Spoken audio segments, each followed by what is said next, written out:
Paulo, Cubatão, está no ar a partir de agora, uma entrevista em foco aqui pela sua TV Câmara de Cubatão ao vivo.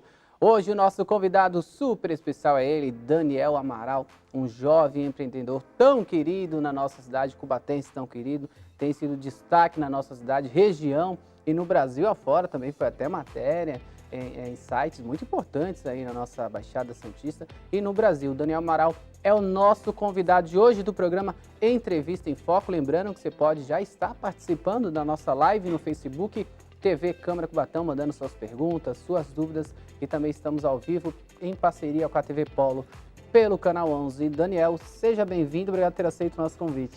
Obrigado, Michael, obrigado TV Câmara, obrigado a toda a equipe de vocês. Para mim é uma honra muito grande estar aqui hoje contando minha história. Sim. E quem sabe, talvez, inspirando pessoas, né? Sim. Que é muito importante. Esse é o objetivo, com certeza, do programa Entrevista em Foco, é conhecer esse outro lado, né, dos nossos personagens, mas também você como um jovem empreendedor tem sido destaque, né, como a gente vem falando, mas às vezes falta para alguém lá em casa uma motivação, um apoio, então esse nome é muito bem-vindo aqui hoje. Mas, Daniel, antes da gente falar sobre ser empreendedor, eu gostaria de saber de você quem é o Daniel Amaral. Nossa. Difícil, hein? Que pergunta, já comecei assim, hein? Meu Deus!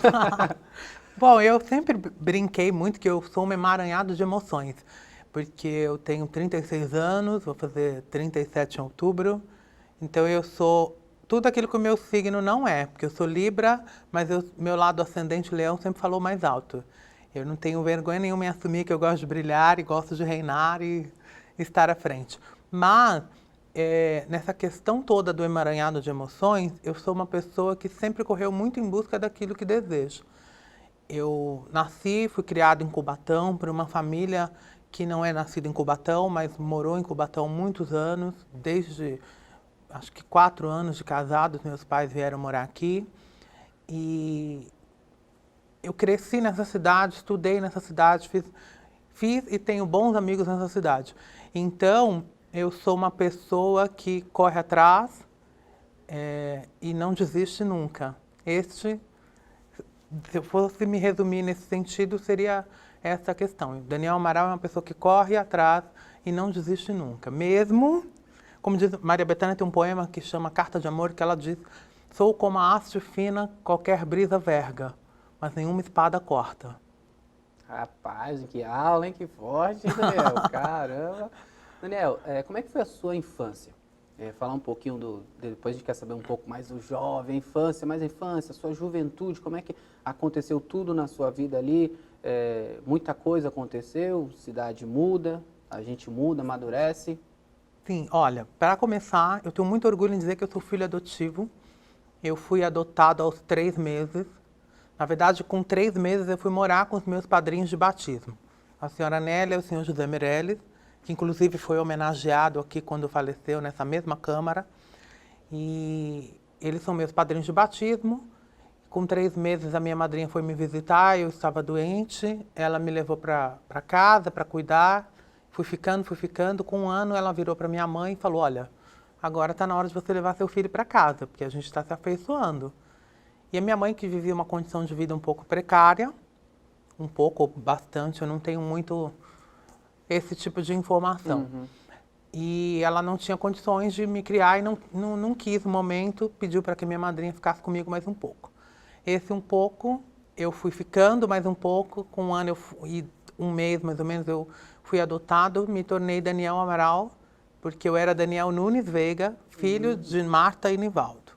Hoje, há 36 anos já, eu sou filho da dona Nélia e do senhor José Meirelles, com muito orgulho, e tive uma infância muito feliz, porque apesar da minha família ser muito simples, meu pai e minha mãe não conhecerem luxo e nada, eu sempre tive tudo, eu sempre tive um acesso diferente do que os meus irmãos tiveram, porque meus irmãos já nasceram numa fase em que meus pais ainda não tinham casa própria. Eu já nasci e fui criado numa casa própria. Eu fui criado numa família com estrutura religiosa muito forte. Meus pais sempre foram muito religiosos, muito católicos. Uhum. Então, a minha base, a minha estrutura familiar, ela sempre foi muito importante para me tornar a pessoa que eu sou hoje. Então, eu não tenho nada o que questionar da minha infância. não tenho trauma nenhum da infância, porque eu conheço muita gente que tem, Sim. principalmente por ser filha adotiva, eu não tenho nenhum. Eu tive contato com minha mãe e meu pai biológico a vida inteira. Meu pai biológico, não. Eu tive contato com minha mãe e minhas irmãs biológicas a vida inteira. Meu pai biológico eu só fui conhecer aos 14 anos. Nossa. E aí, mas eu não tenho trauma nem reclamação. Eu sempre disse para todo mundo que meu pai e minha mãe sempre foram os que me criaram. E para eles que eu vivo hoje com muito orgulho e de cabeça erguida. O jovem Daniel Amaral, como é que foi? Era um jovem que Olha! deu trabalho. Atenção, Brasil, agora chegou a hora. A minha adolescência foi muito gostosa, porque eu estudei na Escola Anchieta. Uhum. Eu fiz grandes amigos na Escola Anchieta, pessoas com quem eu tenho contato, outras de quem eu morro de saudade. Pessoas que marcaram muito a minha adolescência. E eu tive ótimos professores, tanto na Escola Anchieta como na Escola Jaime João Ossésio. Eu sou muito da literatura, nunca fui da matemática. E isso eu devo muito aos meus professores. Eu tive professores maravilhosos que me ensinaram muito, como diz a Betânia, a arte e o ofício de viver. E então a minha adolescência foi muito gostosa, foi uma adolescência muito tranquila. Porque, por conta da nossa religiosidade, independente da nossa religião, eu cresci dentro da Igreja Nossa Senhora da Lapa e São Francisco de Assis. Eu fiz primeira comunhão com o Padre Primitivo. Né? Eu sempre fui muito dessa pegada, da escola, casa, igreja. Então, eu não tive uma adolescência marcada por traumas. Tive momentos em que eu desejava não ser filho adotivo. Porque todo mundo tem uma fase rebelde na adolescência. Mas a minha durou muito pouco. Graças a Deus. Você gostava de estudar, do trabalho? Como é que era? Assim? Oi? Você gostava de estudar e tal? Eu era preguiçosinha, eu confesso. Era. Eu tenho uma professora, a professora Palmira, que ela foi minha professora de ciências, e eu estava, acredito que na 5ª série, ia repetir o ano. Ela foi me buscar em casa para que eu não repetisse, porque ela entendia mais do que eu era capaz. Por fim, eu estudei, fiz as provas, passei e continuei. E foi muito legal, muito importante isso para mim. Tem uma galera já chegando aqui pelas nossas redes Meu sociais. Deus, mas já aqui, lembrando que Daniel Amaral vai contar já sobre a sua incrível dom que ele tem aí, né? Mais com os doces, né? Como até a gente colocou lá na nossa arte, confeiteiro, ele faz de tudo, ele é impressionante. Vai falar já sobre essa veia também, o talento que ele tem, né? Com os doces e tudo mais, mas nós estamos descobrindo esse outro lado. Daniel, calma, galera, nós vamos chegar lá. Mas, Daniel, e a questão de profissão para sua vida? Quando você ali se tornou jovem, você viu que agora precisava ganhar o mundo, qual foi o seu primeiro emprego, o seu primeiro curso? Como é que foi esse processo? Olha, apesar do pouco tempo de vida, porque 36 anos eu ainda tenho muita vida pela frente. Tá novo, tá novo. E eu hei de viver. Eu fiz muita coisa na minha vida. Eu comecei ajudando minha tia tinha uma loja, um armarinho embaixo de casa. A gente mora até hoje no mesmo local, no mesmo sobrado, no Costa Silva, aliás, Parque Fernando Jorge. E a minha tia era muito conhecida porque tinha um bazar, uma loja de armarinhos ali perto da Escola Anchieta. E ao lado era o bar do meu pai. Então, é muito engraçado. Eu comecei ajudando minha tia ali, mas eu voei sempre, desde cedo eu fui voar. Eu trabalhei com decoração de eventos, fiz assessoria de festas, Mas eu, quando era quase adolescente, ainda não tinha 12 anos, eu comecei a me encantar pelo universo da moda, lendo as revistas das minhas primas. Elas liam Marie Claire, elas eram assinantes da Marie Claire. E eu me lembro, como se fosse agora, de uma imagem da Naomi Campbell, que é uma modelo inglesa, que foi a primeira top model negra extremamente importante no mundo, dela usando uma roupa do Versace. Aquilo ficou muito marcado na minha memória. Eu comecei, a partir daí, dizer que eu seria desenhista de vestido de noiva. Eu não conhecia o termo estilista. E aí eu comecei a me apaixonar por moda, entender, a ler mais sobre o assunto, e fui ficando muito expert em moda. E como eu sempre fui muito abusado, eu acredito que com 17 anos eu já escrevia sobre moda. Então eu comecei a escrever sobre moda, porque eu comecei a ser muito crítico, a ter um olhar muito crítico de moda e entender que eu não seria estilista. E você não tinha ninguém ali na família que Não, tinha na minha família, nem nos meus amigos, nem dos meus amigos, ninguém nunca trabalhou com moda.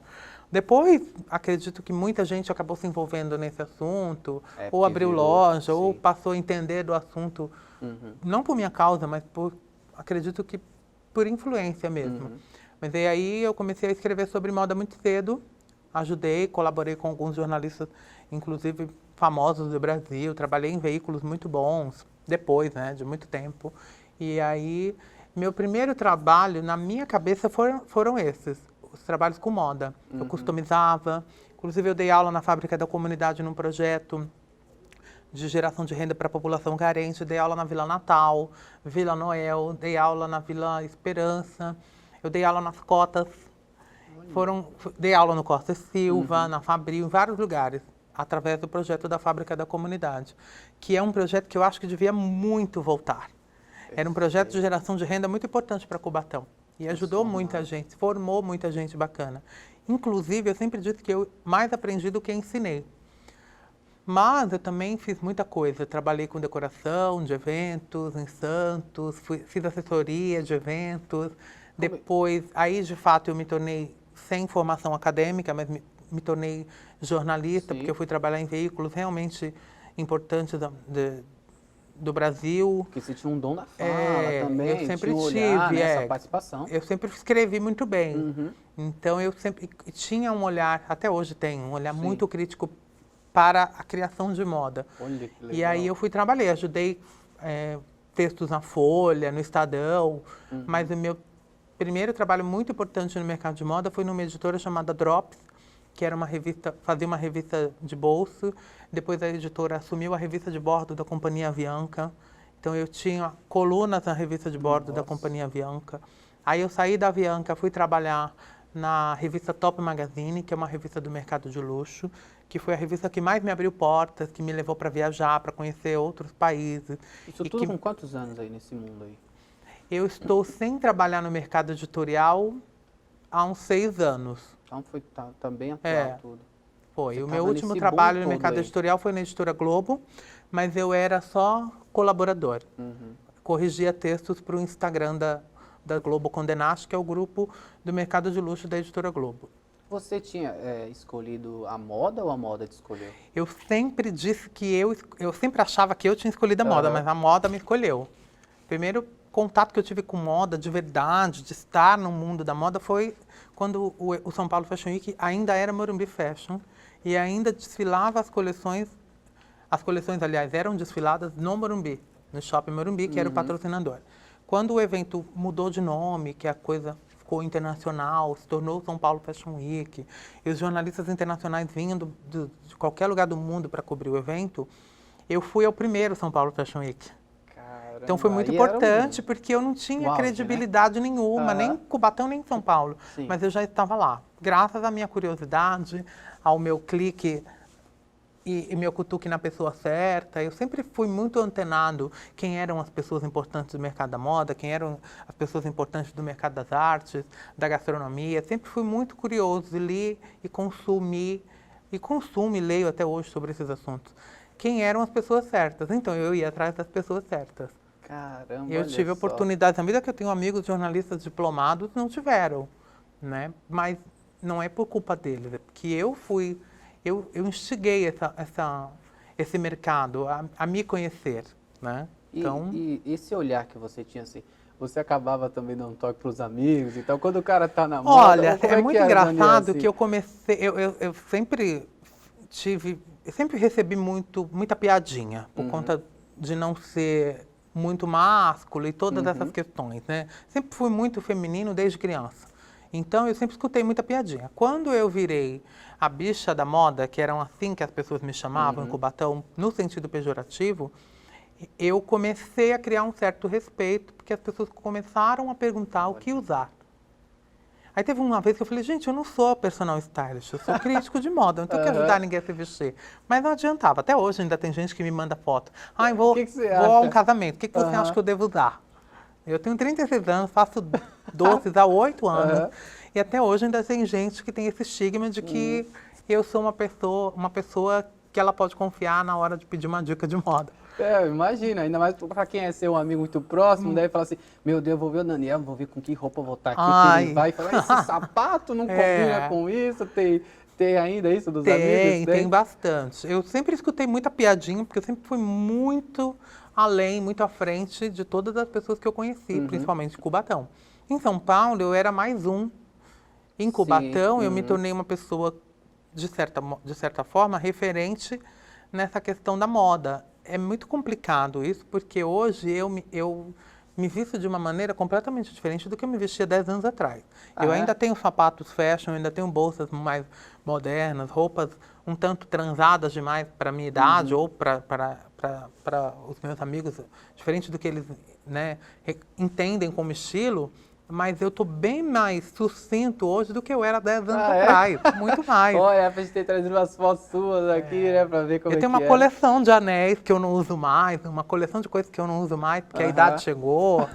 O meu trabalho não me permite hoje usar certas coisas. Eu tenho consciência de onde eu moro, de quem eu sou, de tudo que eu quero atingir.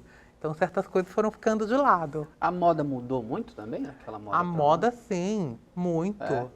Principalmente no Brasil. Sempre se discutiu. Quando eu criticava a moda, existia uma busca muito grande pela identidade da moda brasileira. Eu acredito até hoje que não existe a identidade na moda brasileira. O Brasil é o país que mais copia a moda estrangeira, principalmente a moda europeia. Tudo que a gente vê na rua hoje é reflexo de alguma coisa que a gente vê nas passarelas internacionais. E aí basta uma celebridade que todo mundo copia. Né? Existe uma marca italiana, por exemplo, que é a marca mais copiada do mundo hoje, a Gucci, que mudou o diretor criativo. E aí os cantores de funk no Brasil passaram a usar as camisetas da Gucci, os sapatos da Gucci. E era um mundo são totalmente coisas, e são coisas completamente opostas à realidade. E aí os ouvintes da música querem copiar o estilo. A gente quer copiar o nosso ídolo. E eu acho um pouco discrepante. Não falando como preconceito, porque eu não tenho nenhum tipo. Mas eu acho que a moda ela não tem mais identidade, não só no Brasil, mas no mundo inteiro. Eu acho que hoje em dia a moda ela virou uma afronta à própria moda. Eu acho que existem certas coisas que elas não deviam sair da passarela para a vida real, mas elas saem e eu acho até um desserviço às vezes. Olha, a galera tá adorando esse outro lado, a galera que não conhecia aqui tá mandando muitas perguntas aqui através da nossa live no Facebook aqui. O Carlos Olegário Júnior, parabéns, Daniel, pelo excelente profissional que se tornou. Comprei muita pipa e bala no comércio da dona Nélia e do seu Meirelles, sempre prestativos e muito carinhosos. Que saudades. Olha Caramba, aí, obrigado, Carlos. Sabe que o meu pai começou a vida dele, é muito irônico isso. O meu pai começou a vida dele, meu pai biológico, com um carrinho de madeira na porta das escolas, Jaime e Anchieta, vendendo doces. Então, muita gente tem esta memória do meu pai. E hoje me pergunta, peraí, o seu pai começou a vida vendendo doce, hoje quem vende doce é você? Olha só.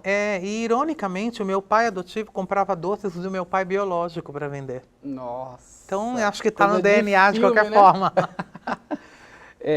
Priscila Pitica Lima, Priscila. Ai, Priscila é maravilhosa. Daniel, maravilhoso, mandando aqui. Priscila é uma beijo, figura, Pri. Né? Mulher do rock, né? Adoro uma live, né? Adoro uma live. Adoro um doce, beber também, por que não, né? Priscila, grande abraço pra você, viu, Pitica? E também pro André, né? Nosso André. Super abraço, André. Eu sou muito fã dos dois, muito fã. Deraldo Santos sempre foi inteligente. Parabéns, Daniel Amaral. Obrigado, Deraldo. Olha aí, tá vendo aí? Aline Cristina. Já te admirava pelo seu trabalho com os doces. Agora, conhecendo um pouco mais da sua história, ainda mais, parabéns, Daniel. Obrigado, Aline. Tá vendo a história da moda, né? As pessoas gostam. Né? E porque eu sou meio ácido, né? Na palavra, quando eu vou falar de moda. Já fui mais, muito mais. A gente vai se moldando com a idade. Então as pessoas se identificam um pouco. É mesmo?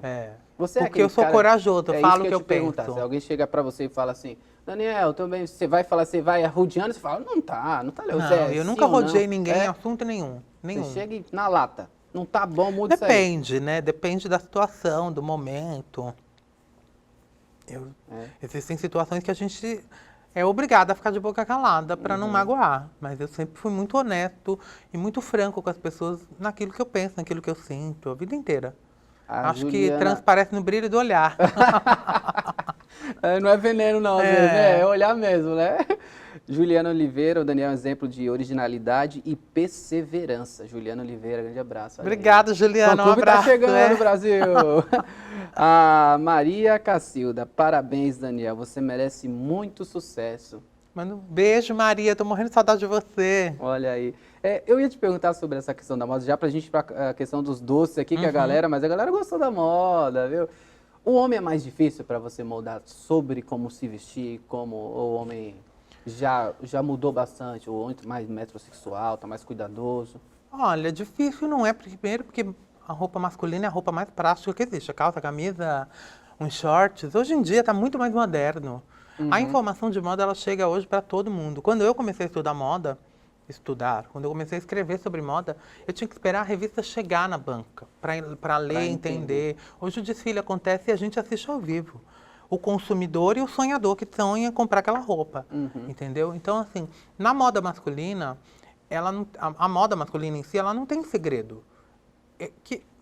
Estilo é diferente, é uma questão de atitude, né? Existem homens que têm estilo de calça jeans, camiseta branca, e existem homens que não têm estilo de terno italiano. É tudo uma questão de comportamento também. Então, é muito mais fácil moldar o homem do que a mulher. Tanto que os programas da televisão que mostram transformações, a maioria deles, 99% deles, mostram transformações femininas. Porque a mulher tem dificuldade de aceitar o corte do cabelo, a mulher tem dificuldade de aceitar que a roupa muito curta talvez não seja adequada para o biotipo dela. O homem, se você falar para ele, olha, essa calça um pouquinho mais justa vai ficar um pouco melhor em você, ele vai se adequar mais rápido, acredite. O homem ficou mais vaidoso? Muito mais. E ele tem mais curiosidade, mais sede de informação. É mesmo? Sim, muito mais.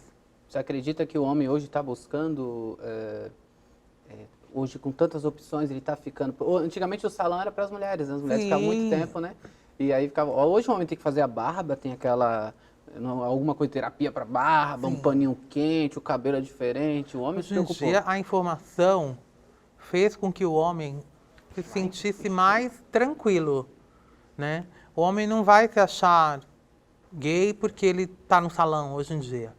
Não tem a ver com atitude mesmo. Então, é muito mais fácil, como eu falei, moldar um homem do que a mulher.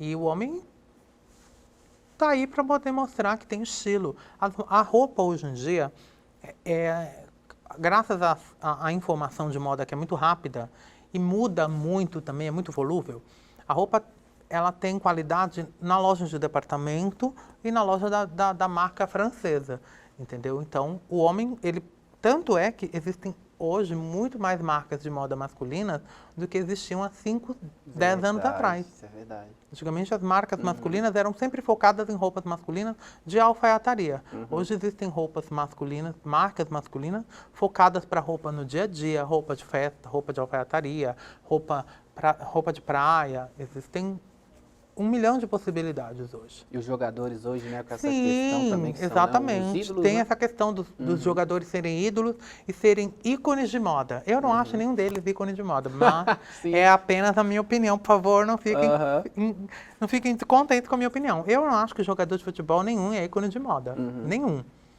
Por mais que ele esteja de Dolce & Gabbana e a marca patrocine, eu acho que eles estão usando aquilo porque a marca deu.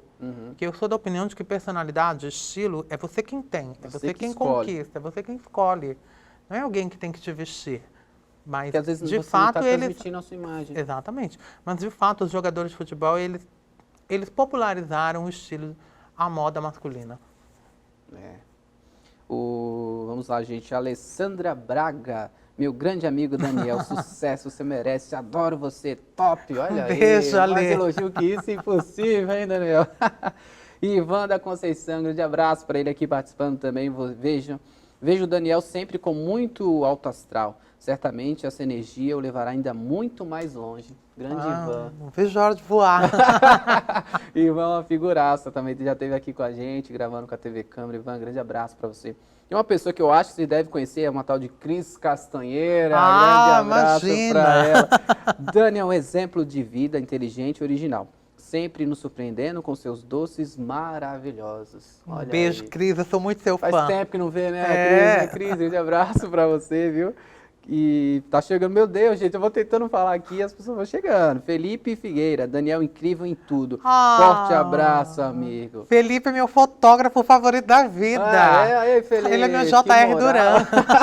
Que moral, hein, Felipe? Tá vendo aí? Rômulo Oliveira, parabéns, Daniel. Sempre original e alto astral. Amamos você. Obrigado, Rômulo. Caramba, olha aí. Essa amizade é maravilhosa, né? Eu, graças a Deus, eu sou muito feliz por isso. Por manter boas amizades. Eu conheço muita gente. Eu frequento a casa de poucas. E poucas também frequentam a minha casa, têm acesso à minha vida. Por mais que a minha vida seja um livro aberto. Mas eu sou muito grato a Deus, à vida, aos meus pais, pela educação que eles me deram. E porque eu sou muito feliz conhecendo as pessoas que eu conheço e fazendo parte da vida delas.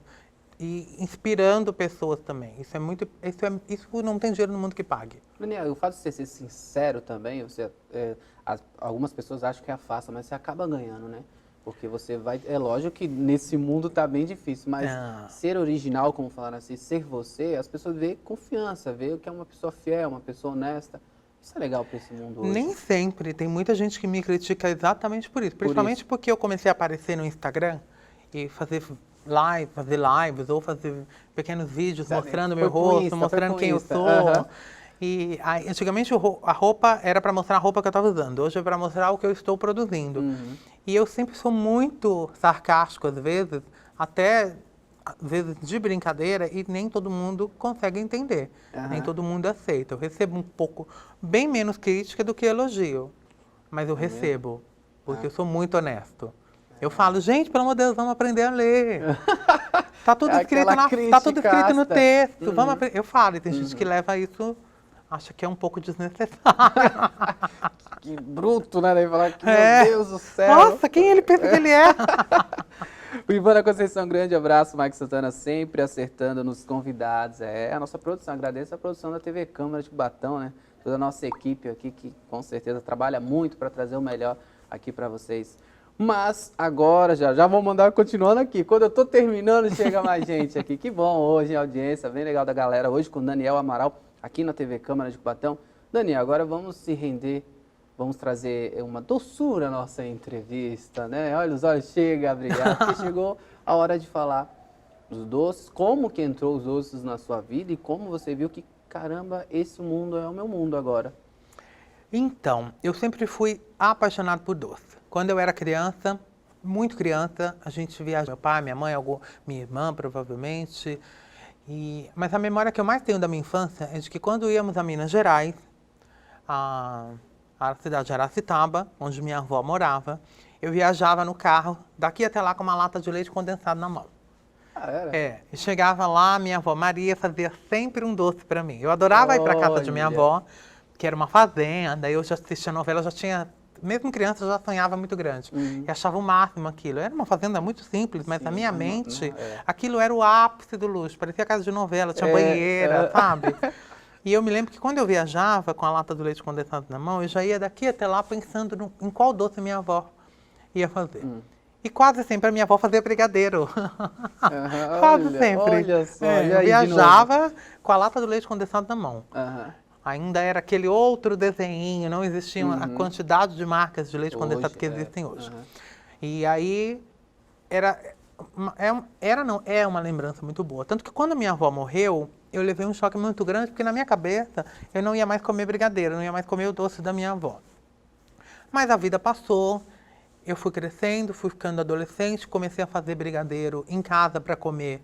E um belo de um dia eu resolvi colocar chocolate no brigadeiro, não chocolate em pó. Sim. Aquilo ficou com gosto de ovo de Páscoa. Eu me lembro do meu sobrinho, Edson, falando, nossa tio, isso está parecendo ovo de Páscoa de colher. E aí eu comecei a ficar com isso na cabeça. Toda vez que a gente se reunia... Mas você sempre gostou de cozinha? Sempre gostei de doce. Tá, de doce. Até hoje eu como. A cara inchada, tá explicado. Eu tenho uma espinha, porque a pessoa fala que come muito chocolate, fica com espinha. Olha eu aí, como bastante doce. E aí, quando a gente se reunia na casa da Fátima, uma grande amiga, que a Fátima tinha perdido o Fernando, um filho que era amigo nosso da igreja. Então, todo final de semana a gente ia para casa da Fátima. E todo final de semana eu fazia um doce. Quase sempre era brigadeiro. Quando eu fiz brigadeiro pela primeira vez e levei com chocolate, todo mundo ficou encantado. Mas aí a vida foi seguindo. E eu comecei a trabalhar na Drops Magazine. Um dia eu levei brigadeiro de colher para os meus editores e ele brincou comigo dizendo que o meu brigadeiro era melhor que o meu texto. Falei, nossa, que afronta! Ele, não, seu texto é maravilhoso, porque seu olhar é muito ácido. Mas o seu brigadeiro é perfeito, você tinha que trabalhar com isso. Aí eu fiquei com aquilo na cabeça.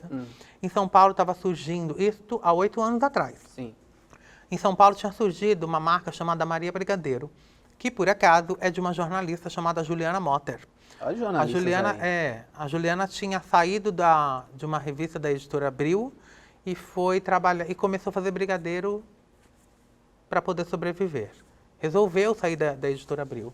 E aí a Maria Brigadeiro estava bombando no Brasil como a primeira brigadeiria gourmet do Brasil. Tanto que até hoje é considerada a primeira de brigadeiria e primeira doceria de nicho. Era uma loja só de brigadeiro, em que os brigadeiros, acredito eu até hoje, sejam enrolados na hora. O cliente pede o brigadeiro enrolado e entrega na hora para o cliente. Por isso é chamado de brigadeiro gourmet, porque o preparo é praticamente manual, praticamente não, é todo manual, é praticamente na hora. E aquilo me encantou, fui conhecer a loja, fiquei encantado, fiquei com aquilo na cabeça. Peguei o meu salário de um dia lá, daquele mês, voltei para Cubatão, passei na Sé, voltei para Cubatão cheio de panelinha, cheio de pote de vidro, isso há 8 anos atrás. Decidido a fazer brigadeiro para vender. Olha só. Aí... Que desafio. E por acaso, meu ex-chefe, meu ex-editor, faz aniversário 23 de agosto, que é o dia do aniversário do meu pai. Porque eu sempre falo que a Sagrado Brigadeiro nasceu 23 de agosto, porque foi no dia do aniversário dele que eu decidi. Aí o que aconteceu? Eu cheguei em casa e só tinha o dinheiro de comprar uma lata de leite condensado. Eu pedi dinheiro emprestado para minha mãe, ela falou um monte. Que tinha um cartão de crédito para pagar, de onde eu ia tirar dinheiro. Esse negócio de doce aí, né? Isso não vai dar em nada. Isso é moda só em São Paulo, aqui ninguém vai entender. E você vai cobrar caro, porque não sei o quê. Falou um monte. A minha mãe fala ainda um pouquinho até hoje. Aí o que aconteceu? Eu peguei e falei, não, mas eu preciso do dinheiro para comprar as coisas. Comprei as coisas, fiz, coloquei nas panelinhas, criei um adesivinho, fiz toda uma coisa, levei para a loja de 2 amigas, são minhas amigas há 20 anos, aqui que a loja ainda era na Galeria Angelina, a Vila Orange. Cheguei na Vila Orange, perguntei se eu podia vender, elas falaram que sim. Aí eu comecei a oferecer para elas, ofereci para os clientes, ali na loja. Você não deixava o produto ali, você Não, vendia... eu mesmo fiquei lá, em menos de 1 hora eu tinha vendido tudo. Olha. Foi muito rápido, porque eu sempre conheci muita gente. Sim.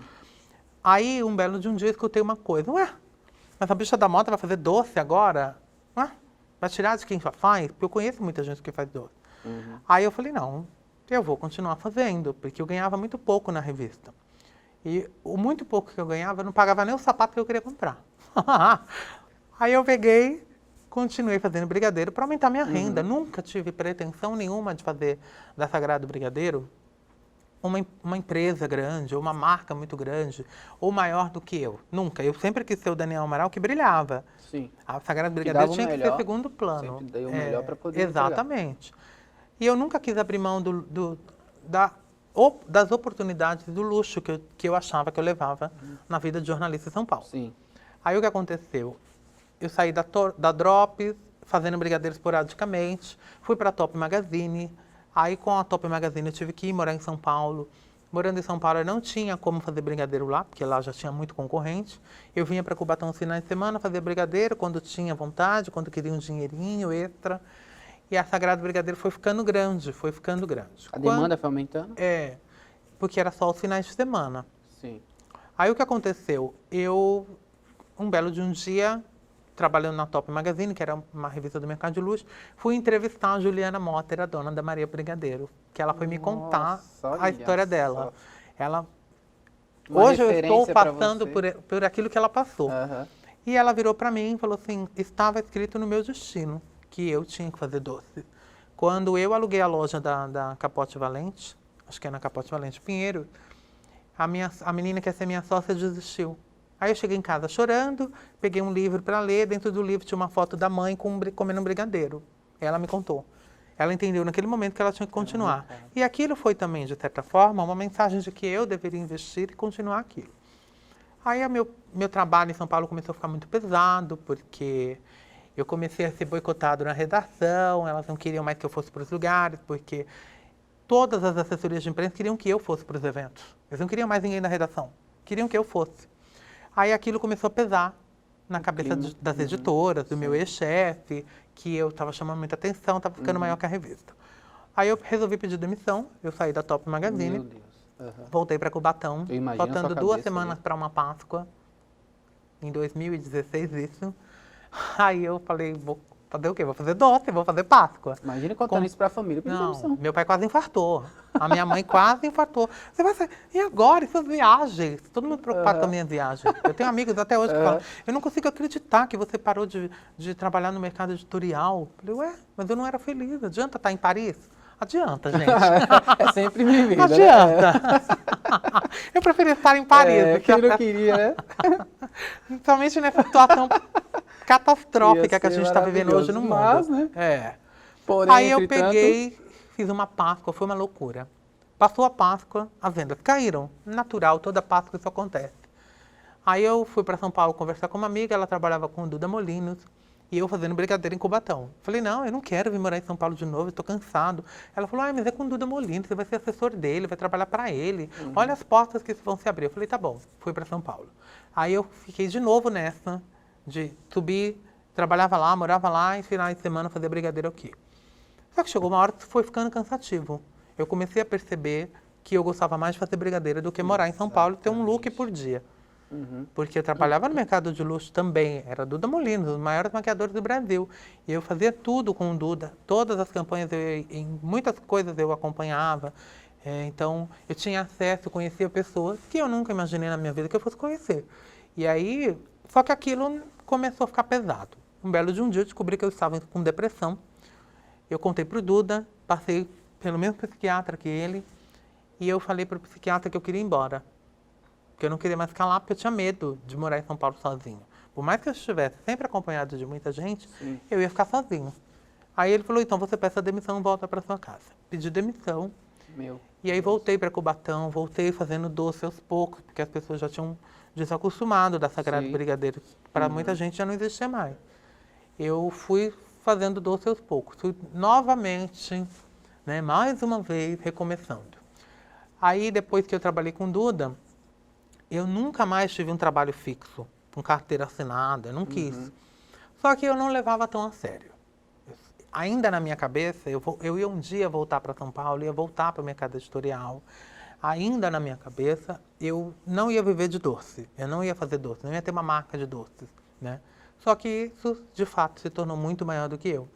A Sagrado Brigadeiro se tornou, inclusive, referência, né? Para muita gente. Muita gente em Cubatão começou a fazer brigadeiro gourmet, e chamar de gourmet brigadeiro, coisa que eu não uso mais esse título, depois eu explico por quê, por conta da Sagrado Brigadeiro, né? Existem 1 milhão de marcas de brigadeiro hoje na Baixada Santista. Em Santos existe a Madalena, com a Roberta, muito amiga, a gente fala quase todo dia, eu e a Roberta. Existe a Adriana Nunes, que também é minha amiga. Existe a La Brigaderia, Conrado. Existem 1 milhão de empresas hoje que fazem brigadeiros e outros doces. Mas a Sagrado Brigadeiro, com exceção da Madalena e a Adriana, foi a primeira de Cubatão. Não que eu me lembre de outra, Sim. né? Então começou a ser referência para muita gente.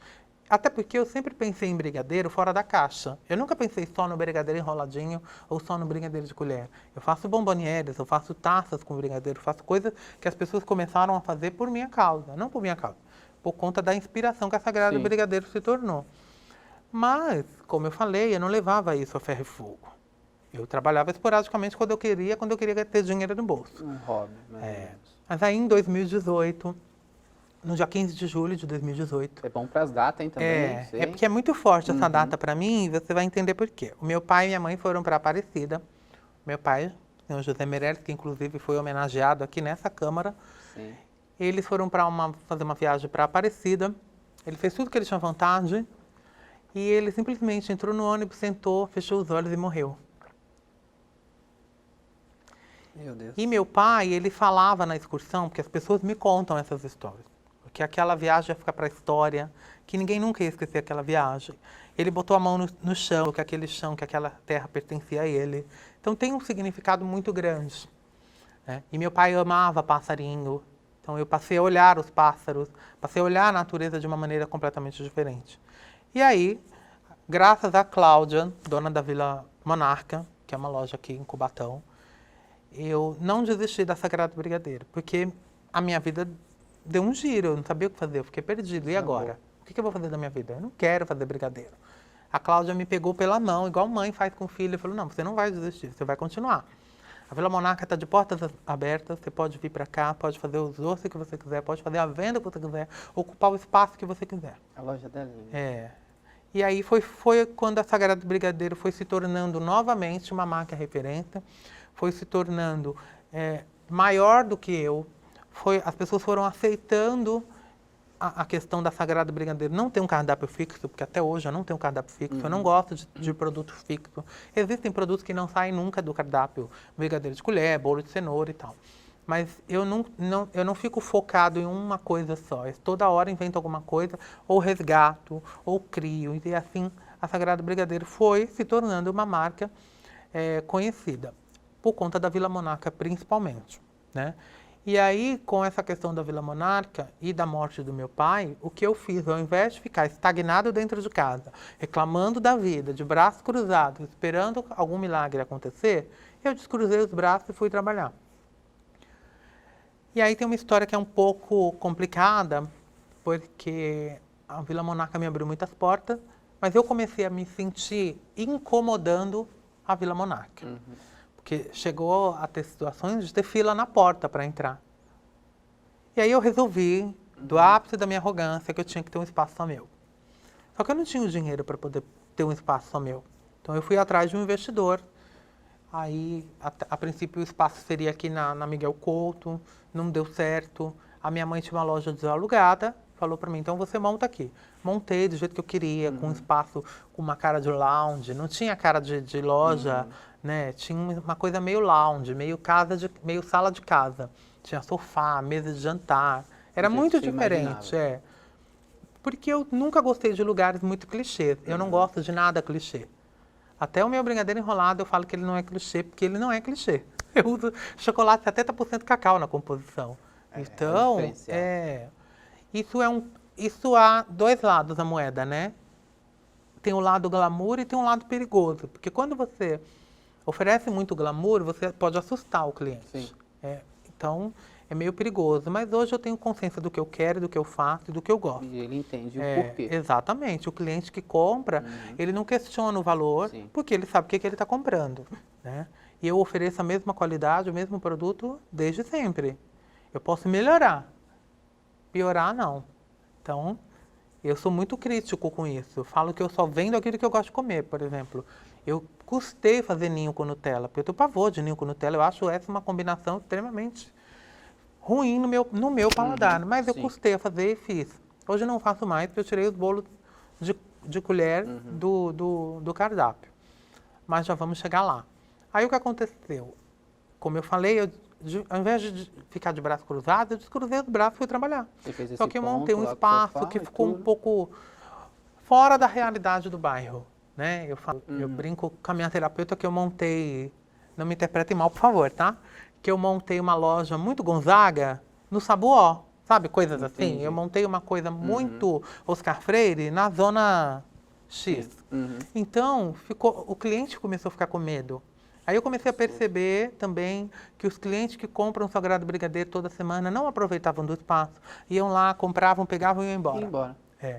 E aí as vendas deram uma caída muito brusca, porque eu não acredito que haja só uma crise financeira. As pessoas estão sem dinheiro.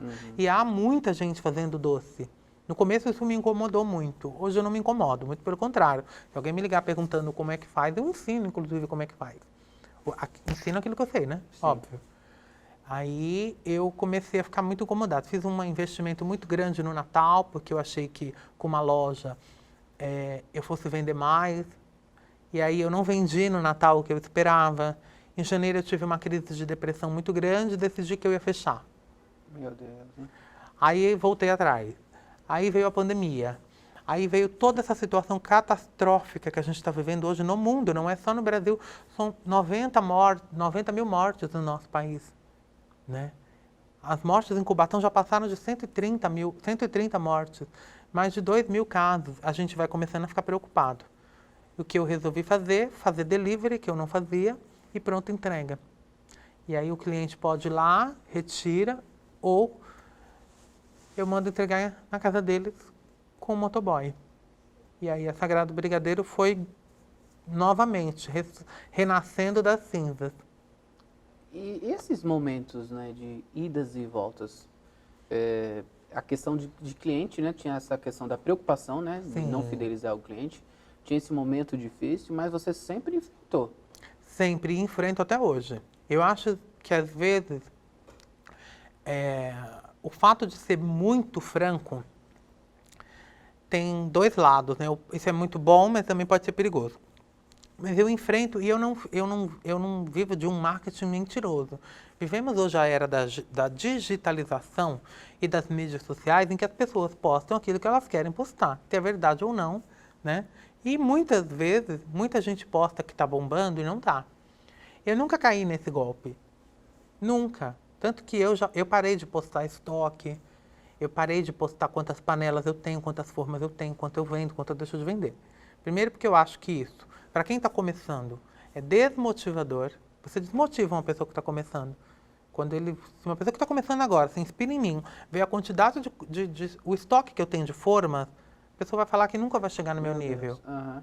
Então eu desmotivo essa pessoa. E quem vende muito vai rir da minha cara. Então eu aprendi nessa situação toda que há certas coisas que você tem que guardar para você.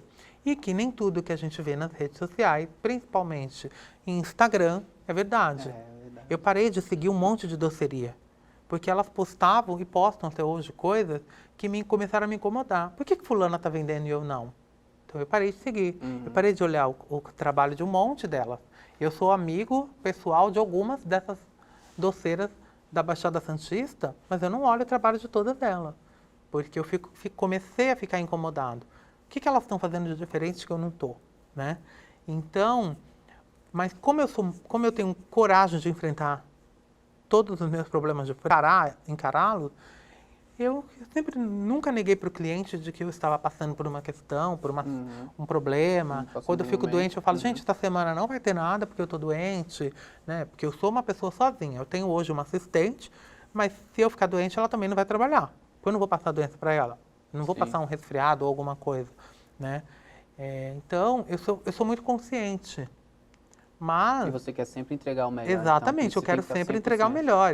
Eu praticamente faço todas as entregas. Às vezes eu estou na cozinha fazendo chocolate, porque eu me tornei expert na arte da chocolateria. E como eu uso só chocolate nobre demanda um processo chamado temperagem. Às vezes eu estou fazendo a tempera do chocolate, quem vai entregar o doce lá no portão é a minha assistente. Então, as pessoas ficam, vim aqui para pegar e você não estava. Tem todo um processo. Tem todo o processo, mas é porque eu estou trabalhando para oferecer o melhor. Se eu não oferecer o melhor, eu não faço. Até hoje acontece, 8 anos depois, de um produto não ficar do jeito que eu quero e eu não colocar para vender. Não coloco. Porque não é ganância mais.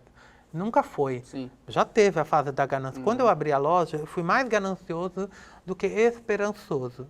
Aí eu me tornei esperançoso e deixei de ser ganancioso com o fechamento da loja. Eu resolvi fechar, resolvi definitivamente não ter espaço físico. Não é o momento. A gente está vivendo uma pandemia mundial. Contato físico hoje em dia é uma coisa extremamente perigosa. Sim. E se você não pensa em você, você tem que pensar no próximo, né? Estamos vivendo uma geração totalmente sem empatia.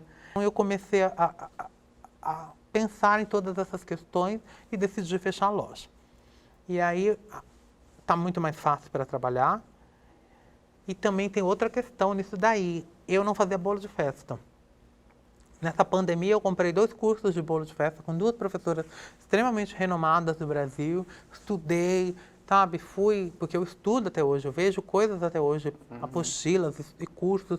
Mesmo que eu tenha 8 anos de profissão como doceiro, confeiteiro, não vou parar nunca de estudar, porque toda hora tem uma novidade. Então eu resolvi fazer bolo de festa, que eu não fazia, não aceitava encomenda. Fazia, mas não aceitava encomenda. E o doce de festa tem me aberto outras portas, outras possibilidades. Olha aí. E também criei uma linha que tem meu nome, chama Daniel Amaral Chocolateria Artesanal. E é toda produzida com chocolate belga. A sua marca. É a minha marca. Porque eu gosto e amo chocolate. E amo chocolate de qualidade. Desde quando eu comecei a Sagrado Brigadeiro, eu nunca usei chocolate fracionado. que é aquele chocolate que tem mais gordura, e manteiga de cacau. Ele não tem, né? Ele tem adição de sabor de chocolate. Ele não é chocolate. Então Olha eu aí, nunca usei. aprendizado, hein? Só que na linha nova eu não uso chocolate nacional, é só belga. Porque é um bombom mais refinado, era para atingir um mercado e um público que compre sem questionar valor, né? Não por sim. não que a Sagrada Brigadeiro tenha clientes que questionem. Sim. Tem, um ou outro. Aham. Mas eu queria atingir um mercado diferente. E era um público que não exatamente. tinha essa E referência. também é um mercado que não tem tanta concorrência como o do Brigadeiro. Exatamente. Eu acredito que na Baixada Santista, a única especialista em doces feitos com chocolate belga é a Carolina Mans, que é do Guarujá. Que, inclusive, é uma fonte de inspiração inesgotável. Que a Carol ela tem uma finesse em tudo. Ela é muito, muito elegante, os doces são maravilhosos. Ela dá a sua E é cara uma para- inspiração também. Mas ela não é a única. Existem outras tantas inspirações no mercado de chocolate, como o Stefan Bear, que é de São Paulo, a Nininha Sigrist, que é de São Paulo, vários doces. Eu posso falar nomes de vários, porque eu gosto de vários. Não só de ter experimentado, como eles também se tornaram fontes de inspiração.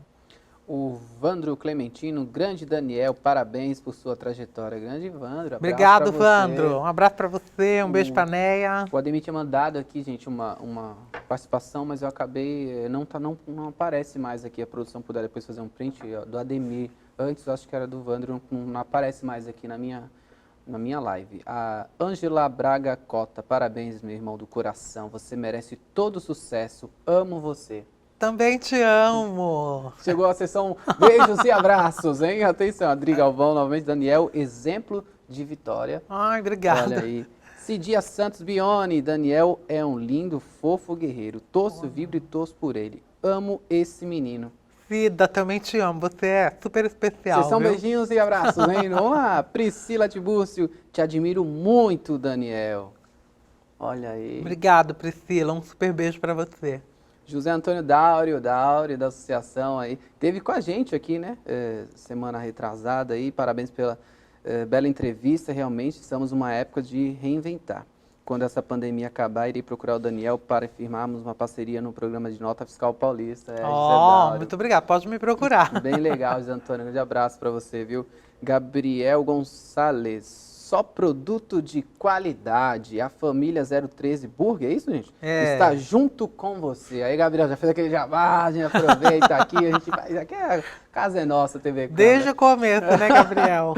Olha, já vai chegando a galera. Johnny Oliveira. Daniel é um exemplo de bom gosto e criatividade na confeiteria. Abraço, Daniel e Maicon. Johnny Oliveira, grande abraço para você. Um abraço, Johnny. Você também é muito querido. Você acha que essa marca e esse amor que você faz pelo brigadeiro, pelo doce, é o que transforma, é o que fideliza? A gente pode dizer isso? Porque hoje, assim, eu tenho falado muito aqui que as pessoas antigamente tinham essa de entregar, eu entrego, encomenda, acabou. Hoje não. Hoje as pessoas elas tiram foto quando recebem o seu produto, que ficam felizes. Olha só, você não pediu nada, mas a pessoa postou porque viu o carinho, viu o diferencial da embalagem, viu o diferencial da qualidade. É isso também? Você passa o que você é aqui, essa pessoa carismática está dentro daquele brigadeiro, toda essa essência. Eu, graças a Deus, passo. Mas hoje em dia, por conta das redes sociais... Daqui a pouco também. Por conta das redes sociais, existem dois tipos de clientes. Existem os clientes que compram porque gostam e existem os clientes que compram para postar. Eu tenho os dois. E é muito natural isso, né? Hoje a gente vive uma geração que está muito preocupada com o ego. O que mostrar. Né? E mostrar, em mostrar poder através do consumo. Eu não consigo conceber certos consumismos numa fase dessas que a gente está passando. Né? Mas doce, comida, tudo aquilo que é essencial, não é porque eu faço. Não tem como a gente criticar quem compre. Né? Mas eu acho que hoje em dia diminuiu também. Essa necessidade que a pessoa tem de mostrar o doce que ela está comendo, o restaurante onde ela está jantando, né? Mas ainda tem. É muito. Mas eu consigo mostrar no doce, naquilo que eu faço, quem eu sou de verdade, o meu cuidado, o meu zelo, em tudo. Eu vejo pessoas que fazem doces, bolos, há 10, 15 anos e elas não têm, talvez porque elas não tiveram as oportunidades que eu tive, o refinamento, né? Não que eu seja mais refinado do que um ou outro, mas é porque eu tenho um olhar muito crítico em tudo na vida. Então, óbvio que no doce eu também teria. Eu não consigo entregar uma caixa de bombom se o laço dela não estiver perfeito. Mas eu sou essa pessoa. Então, é natural que as pessoas se encantem, queiram postar e mostrar que está consumindo. A minha produção é rápida, tá vendo, Paulo Tito? Muito obrigado aí, viu? Da Ademir Pires, ele mandou aqui para mim. Daniel, um verdadeiro guerreiro e batalhador. Parabéns pela entrevista, professor Ademir. Era essa participação que eu estava esperando aqui. Oswaldina Borges de Carvalho Lima, olha que quase Nossa, para terminar gente, o programa aqui. Eu ia aristocrática. Quero degustar, Daniel, esses doces. Onde fica a sua loja? Olha aí, Edivaldo Luiz Martins, encomende com Daniel Amaral pelo WhatsApp 1399-121-7000. Olha aí, Ai, gente. adoro a rapidez, gente. Fico muito feliz. Oswaldina querendo experimentar os doces e o Edivaldo fazendo aquela propaganda que é sempre bem-vinda, né? Muito rápido. E aí? Você acha que o que você levou para o seu brigadeiro, para o seu doce, essa questão de você falar do chocolate assim, assado, você acredita que nós tiramos isso do público, de que assim, não vejo, mas não é o valor do que é em dinheiro, mas é o valor que eu estou ali, é o valor da propriedade, do objeto, aquilo que vale para mim. Você conseguiu mostrar para as pessoas? Sim. Porque eu imagino que devia ser muito difícil. A pessoa, não, mas um brigadeiro tá X valor. Não, mas, nossa, como é que eu vou pagar? Não, mas espera aí, isso aqui é assim, isso é assim. Foi difícil esse momento? Foi no começo. Hoje em dia não tem questionamento. Existem, claro, alguns clientes até hoje que questionam o valor das coisas, né? Mas eu, quando passo um valor e o cliente não vai comprar, ele já não manda mensagem de volta. Hoje em dia as pessoas passaram a ter esse cuidado com quem está do outro lado da linha respondendo, né? Quando eu comecei há 8 anos atrás, era de fato muito caro. E não tinha a facilidade da compra que a gente tem hoje. Hoje em dia, eu faço compra em São Vicente. Existe uma loja maravilhosa em São Vicente onde eu faço todas as minhas compras lá. São Paulo, aliás, eles entregam na porta da minha casa. Olha aí, a minha compra hoje em dia. Quando eu comecei, que o confeito era de chocolate belga, que o chocolate que eu usava já era chocolate belga, ou mesmo o Nobre Nacional, eu tinha que buscar em São Paulo. Não tinha a facilidade da compra. Exatamente, o custo aumentava, eu não dirijo. Eu tinha que pagar alguém para ir comigo e tinha que arcar com os custos do combustível, do pedágio, de tudo, e pagava mais caro lá ainda. Né? Então hoje eu compro em São Vicente, essa facilidade é muito maior. E como tem hoje muitas marcas, principalmente especializadas em brigadeiro, as pessoas não questionam mais os valores. Sim. Eu não consigo entender pessoas que vendem brigadeiro no dia a dia a R$3 o brigadeiro que elas chamam de gourmet, e quando o cliente pede o cento, ele diz para o cliente que o cento custa 100. Como que um brigadeiro de R$3,50 no centro é R$100? Óbvio que ele não vai oferecer a mesma qualidade. Sim. Mas não sou eu que tenho que ensinar isso, né? É o cliente que tem que perceber. Eu não consigo. Quando o cliente pergunta o preço do meu cento, o cento é o preço do brigadeiro da unidade. É 100 vezes o valor da unidade, né? Porque não vou mudar o brigadeiro nem o tamanho. Exatamente. Mudando nessa questão, por conta da pandemia e as pessoas não terem deixado de comemorar, mas fazerem comemorações menores, eu criei um novo formato de brigadeiro, um tamanho menor. Tem o de 20 gramas, que é o mais baratinho, e tem, que não é que é o mais baratinho, ele é mais barato. E tem o de 30 gramas, que é do dia a dia, para a pessoa comer comer 2, comer 3 e vamos comer, o importante é comer. Né? Mas o valor não muda, porque o produto é o mesmo, o confeito é o mesmo, então não tem porquê. Há uma discrepância quando o valor cai demais. Eu fico meio preocupado com isso, mas acho que cada um tem que trabalhar o seu, entender qual é o seu público, né? Mas hoje em dia, de fato, os clientes questionam menos o valor do que questionavam há 8 anos atrás. Drill Galvão, uma pergunta para o Daniel. Qual conselho você daria para aqueles empresários que estão começando? Percebe-se que muitos começam e desistem. Qual dica você daria? Ele pergunta aqui. Olha, eu não sou a pessoa mais indicada para dar conselhos de empreendedorismo, tá? Porque eu já errei muito e continuo errando ainda, principalmente na matemática. Mas o primeiro passo é saber o que você quer. Eu sei hoje o que eu quero, precisei perder meu pai para entender o que eu quero. Segundo passo é você não mudar de vida porque você tem uma empresa que está dando dinheiro. Né? Muita gente muda de vida, começa a ganhar dinheiro e vai para Miami. Né? Eu não consigo conceber essas ideias, mas cada um. Mas é sempre essa questão, você tem que saber o que você quer e não Gostar desistir. do que Tem você que faz. gostar do que faz. Eu fico esgotado, tem dias que eu começo a trabalhar às 6 da manhã e termino 10 da noite, o que eu tenho que fazer. E eu vou dormir extremamente esgotado, mas eu durmo mais feliz quando eu estou cansado fisicamente do que quando eu estou cansado mentalmente. É, com certeza. O pessoal aqui do Espetinho Resenha, hoje o pessoal está participando, os Ó. comerciantes aí, Espetinho Resenha, são jovens lá da Vila Esperança, jovens empreendedores, estão vendendo um churrasco agora, foram aumentando, hoje já são referência aí com o Espetinho, baita entrevista de empreendedorismo. Parabéns, Daniel, pelo trabalho e Mike Santana, um grande abraço. Espetinho Resenha, grande abraço para vocês. Um grande jovens abraço para empreendedores vocês. de comunidade Vila Esperança. Aproveitaram, na verdade, tiveram essa crise de desemprego, fizeram ali espetinho, hoje então deu certo. Sim, essa questão toda do Covid-19 no Brasil, principalmente, fez com que muita gente que ficou desempregada começasse a fazer alguma coisa. E muita gente verdade. começou a fazer comida. Muita gente começou a fazer doces, principalmente. Logo quando começou a pandemia, eu criei um projeto chamado Quarentena Sagrada, em que quase todos os dias eu presenteava o meu seguidor com uma receita. E muita gente me mandou feedback de que estava testando as receitas em casa. Algumas deram muito certo, algumas deram errado, né? Porque as pessoas, nem todo mundo tem dom. Eu só fui descobrir que eu tinha um dom para cozinha depois de um tempo, mas não acredito que até para cozinhar você precisa ter um dom, né? Eu faço até hoje, embora o doce seja a coisa que tenha me tornado mais popular, mas eu faço outras coisas além disso. Eu componho, eu escrevo, eu bordo, eu lavo louça, eu passo roupa. Utilidade. Eu estou para casar. Já está entregando um currículo. Não, mas eu já estou noivo, olha, gente. Já era então. A Edna Reis, parabéns, adorei o programa. Nós já estamos chegando ao final, olha só. Mas também foi muito A bom. gente brincava aqui com a Cris, né? A gente conversava aqui antes aqui no Making Off, né, Daniel? Olha a preocupação na questão do horário, olha aí, 1 hora. Caramba!